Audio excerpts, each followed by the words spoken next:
Umaga sa lahat.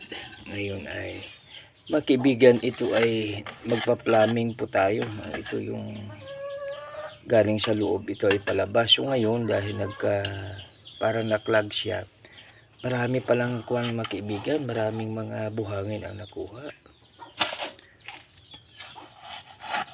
Maraming buhangin ang nalabas. So maaring sa kuwan ito, no, sa pagpapasok tayo sa loob ng bahay, maghugas sa banyo. Siyempre yung mga kuwan, no, yung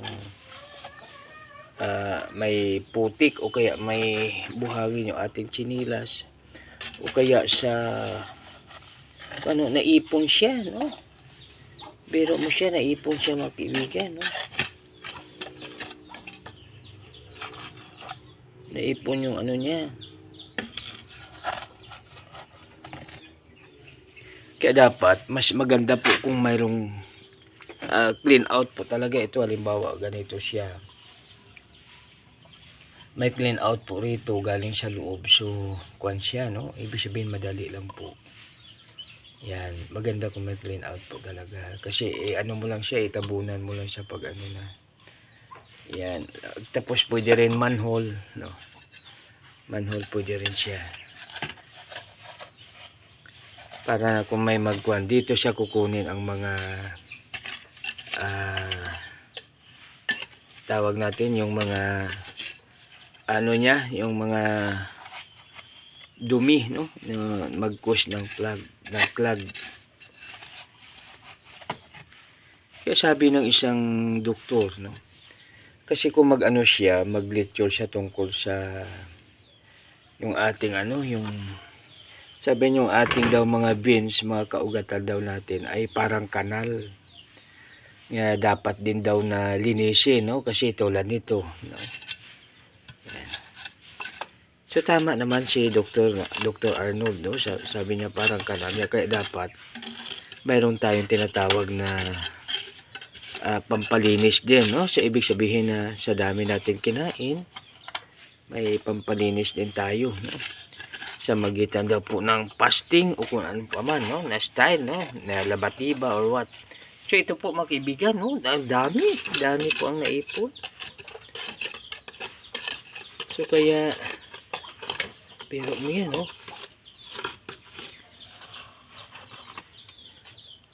kaya dapat may manhole na kasya ito.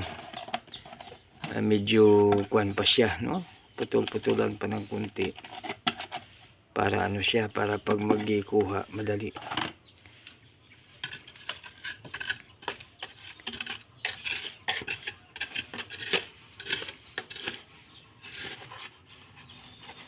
Yan, biro mo yan mga kaibigan, no, sa dami ng nagbara.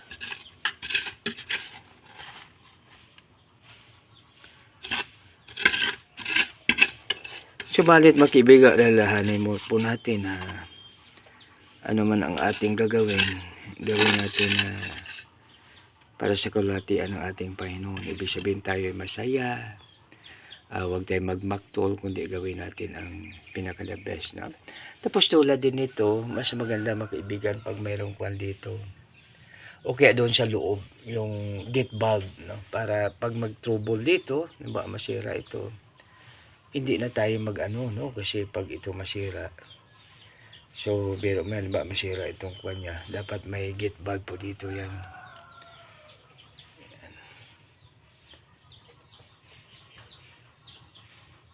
Okay, medyo taas-taasan pa kunti yan, dapat i-adjust dito, no? So yung mga suggestion lang po mga kaibigan.